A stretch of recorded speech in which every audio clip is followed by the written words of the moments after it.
talking again. You say he could fight any Trump supporter? Yeah, he says he kicked their ass, and they're scared of him because he could fix a truck. Joe Rogan just called out Tim Walz for what he sees as some seriously questionable claims, and it was something to see.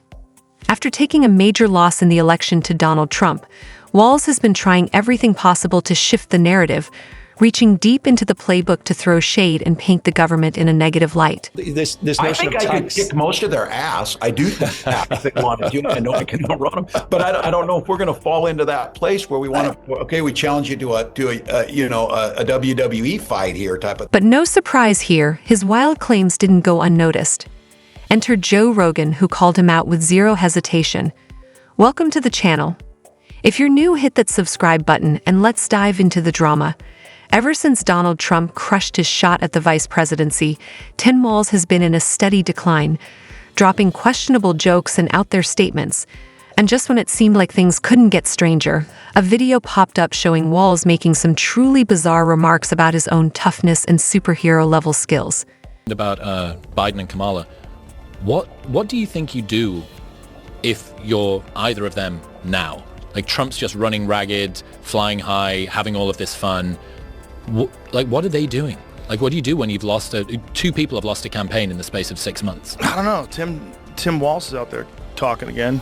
You say he could fight any Trump supporter? Yeah, he says he kicked their ass, and they're scared of him because he could fix a truck. Like, they're threatened by his masculinity. I know how to fix a truck. That's what he said. I'm like, do you? I bet you don't. The lady doth protest too much. I bet you don't. I fear. I bet if I bring a broken truck to you and a bag of tools, you're fucked. That was kind of the redress, right? That was the attempt. It was like, we're gonna the symbol of masculinity on the left is going to be Tim Walz. It was Aragorn from Lord of the Rings, and Tim Walz. Yeah, it's so crazy. I think they're lost. I mean, they're also lost in that they can't control the narrative. Now this is wild. I'll show you the clip where Tim Walz actually challenges a Republican to a physical showdown. But first, let's unpack what's really going on. The current leadership seems to be losing control of the conversation, especially now that independent voices like Joe Rogan are calling things out. They're scrambling. And that's exactly why Tim Walz is out here making these over-the-top statements. Now, if you're wondering what exactly Tim Walz said that got Joe Rogan's full attention, here it is. Let's break it down. Fight it.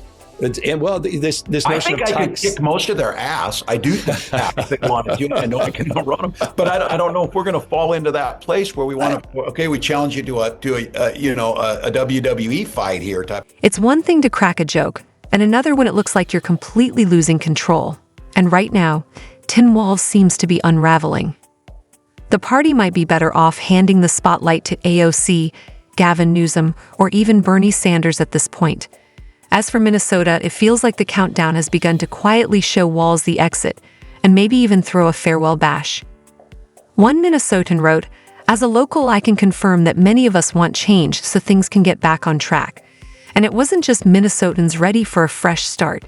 Joe Rogan also weighed in, clearly glad that the Walz-Harris political duo didn't take off. Tim Walz, that Tim Walz cocker, if that guy got into power, like if Kamala died and Tim Walz, Tampon Tim, was our president, you know how crazy this country would be? That weirdo who puts tampons in the boys' room, and what about our joy? Like, he's a complete pathological liar.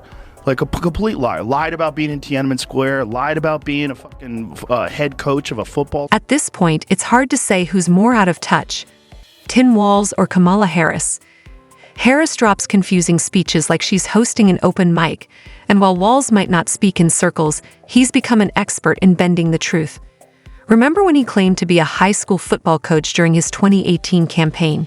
Yeah, that was completely made up. And it didn't stop there. He also said he took part in the Tiananmen Square protests, which again never happened. It's almost like he's writing his own political fiction series.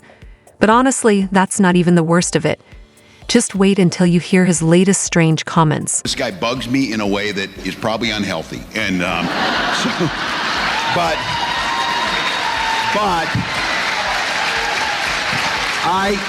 I have to be careful about being a smartass. I was making a joke. These people have no sense of humor. They are the most literal people. But my point was they're all mad, and I, said something I didn't, probably shouldn't have about a company. He is agreed. So I make the case. They're all butthurt about the Tesla thing, but they don't care the disrespect they have shown to employees at the Minneapolis VA who care for our veterans, and they fire them. They don't care. So we will have the conversation about efficiency in government and about doing that, but none of us believe for a second they're thinking about this. Oh, we fired everybody that's dealing with Ebola. And then he went into the Oval Office wearing a hat. I don't ever want to hear anybody talk about decorum and respect or that. Wearing a hat, coming in there, richest man in the world. Again, this maybe's just me. If I'm the richest man in the world, I'm like out on the streets handing out the money. It'd be fun as hell just to help people out. Go help people out. Not this guy. It's honestly disappointing that Tim Walz chose to take shots at Elon Musk, especially when so many people in his own state of Minnesota benefit from Tesla. From jobs tied to Tesla's expanding EV infrastructure to clean energy grants, tech programs with local universities, and tax credits that support small businesses and green transit. Minnesotans are more connected to Musk's work than Walz seems to understand. So what was that comment really about? Politics? Ego? Either way, maybe Walz should focus less on Elon Musk and more on the impact a Tesla market dip could have on his own state. Minneapolis is dealing with real problems: rising crime, economic stress, and public safety issues. But instead of facing those head-on, Walz is chasing headlines. You don't ignore a fire in your living room just to complain about your neighbor's grill smoke. Priorities matter. Governor Walz's remarks didn't go unnoticed. Online backlash was swift, and Josh Hammer summed it up perfectly. He does not actually realize that because he's not operating at a particularly high intelligence level, if I'm just calling it like I see it here.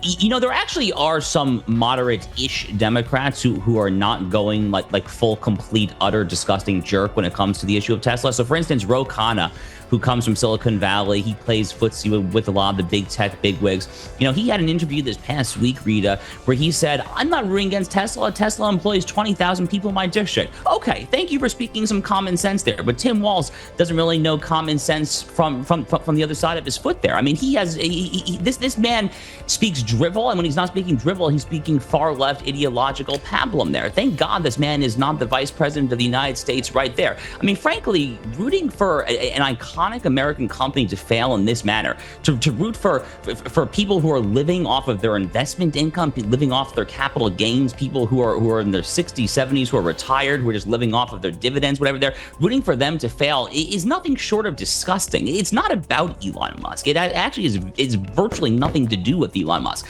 This company has a ton of employees, workers who work at the manufacturing mills, and you have investors there. So it's really about... I've got to agree with Josh on this one. Thankfully, Tim Walz isn't the vice president of this country. Just imagine the chaos if he were. If Walz had his way, he might target American companies just because they don't align with his political perspective. That's not leadership. It's using power to settle scores. Leaders are meant to build bridges, not go after businesses based on disagreement. But with Walz, party loyalty seems to outweigh loyalty to innovation and American workers. Whether it's a tech startup, an energy firm, or anyone who sees the world differently, they'd be in the crosshairs under his watch. It's no surprise that many Minnesotans are running out of patience. The last thing the country needs is a higher-up who treats differing opinions like disqualifications. We need leaders who can disagree without tearing things down. Fortunately, the nation steered clear of that scenario. Even Bill Maher couldn't resist taking a jab at Walz, and the roast was unforgettable. Why put her out there? It looked like when your dad goes with the young woman to help buy a car, you know, when dad comes along. I mean, why? She hadn't done an interview in so long. Or maybe that's the strategy. They look like a married couple. They look like every interracial couple in every commercial.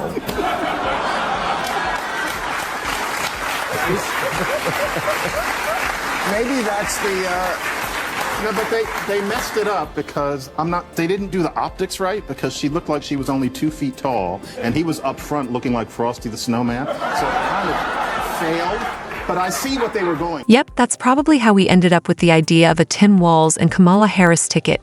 Because honestly, it's hard to see how these two made it to the top of any national conversation. It's like mixing oil and water. awkward, ineffective, and guaranteed to split under pressure. They're a mismatched pair who seem completely disconnected from what's really happening across the country. While Americans are dealing with rising costs, public safety concerns, and economic uncertainty, Walz and Harris are busy rolling out policies that sound more tailored for social media than for real life. And let's be real, the authenticity just isn't there. Their speeches feel overly polished, their smiles don't always land, and their agendas seem like they were crafted in a boardroom, not a kitchen table. At a moment when people want honest, grounded leadership, this pairing comes off more like a political parody than a serious campaign. No surprise voters are exploring other options. Walz said, like the American people, I talk like they do. No, you don't. No, you don't. You're a huge liar, like all politicians are. I don't care, by the way. I've always said this about politics. They're all going to lie. They're politics. It's what they lie about. I don't give a shit what you did during the Iraq War. You were in the Guard. So I don't understand why they just can't. You're just insulting my intelligence. When she said, what did you say when Biden called you and said he wasn't running? Well, I immediately thought of him first. Even Bill Maher, who's definitely not known for being a right-wing fan, has called out Tim Walz for his constant spin. And when someone like Maher, who usually leans left, starts pointing fingers, you know there's a major credibility issue. Walz has become a master of political theater. He throws on the concerned expression, hits all the trending phrases, and acts like he's fighting for the people. But let's be honest, underneath it all, it's not about public service. It's about protecting his position. What Walz really seems to care about is influence, attention, and the comfortable perks of political life. If his top priority were truly Minnesota or the country as a whole, he wouldn't have to stretch the truth or embellish his resume. Why the exaggerations? Because honesty doesn't always help a personal agenda. Telling the truth means being held accountable, and accountability doesn't exactly fit with the drive to stay in control. That's the real Tim Walz, mask in one hand, game face in the other. Fracking. I mean, Dana Bash had her dead to rights. It's like, you said this. I have the quote. I'm reading it to you. You said there should be a ban on fracking. Why can't they just go, yeah, you know what? I got it wrong. I was talking to the wrong people. You know, she's had this ridiculously high turnover. Like 42 of 47 people as vice president are gone. Just blame it on them. You know why these assholes are gone? Gave me the wrong information on. Sadly, they still refuse to take responsibility for the fallout from the same narratives they've been selling to both themselves and the public. Instead of owning their missteps, they double down. A perfect example. When it became painfully clear that large numbers of people were leaving the Democratic Party, fed up with the constant spin, the extreme policies, and the fixation on ideological purity, Tim Walz didn't pause to ask why. He didn't reflect. He didn't pivot. Instead, he blamed the people leaving. That's right, he shifted the blame, accusing former supporters of being closed off for simply exploring other viewpoints. Imagine that. People are tuning out the noise, tired of performative politics and double standards, and Walz responds by questioning their judgment. This is exactly why voters are walking away. When elected officials treat feedback like betrayal and dodge accountability, they break the trust that got them into office. At this point, Tim Walz has come to represent what many are rejecting: evasiveness, political theater, and a clear disconnect from everyday realities. From exaggerating details about his past to dismissing valid criticism, he's shown over and over that holding on to power outweighs doing what's right. His recent outbursts, inconsistent claims, and off-key statements aren't just awkward, they're a real problem for a party trying to regain its footing. And the criticism isn't just coming from one side. Voices like Joe Rogan and Bill Maher, who aren't exactly conservative champions, have raised serious concerns. Yet instead of learning from it, Walz just digs in deeper, brushing off concerns from voters who dare to question him. That's not leadership, it's ego. People across the country are waking up. They're tired of scripted speeches, shallow promises, and being talked down to. It's time for real, transparent leadership, not another career politician looking for applause. Tim Walz's moment in the spotlight is dimming fast, and frankly, a lot of people won't miss it. That wraps up today's video. If you enjoyed it, hit that like button and subscribe for more unfiltered breakdowns.